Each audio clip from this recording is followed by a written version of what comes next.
Your Total Wireless account number is a unique 10 to 12-digit code used for managing your service. It's essential for billing inquiries, plan changes, and device activations. You can easily find it through the Total Wireless app or the My Account portal online.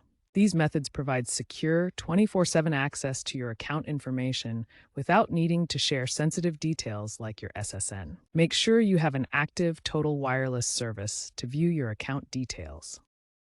To find your account number using the Total Wireless app, first download the My Total Wireless app from the App Store or Google Play. Log in using your email and password. Tap the menu icon, usually 3 lines, then select Account or My Account, and then Account Details or Billing Info. Your account number will be displayed.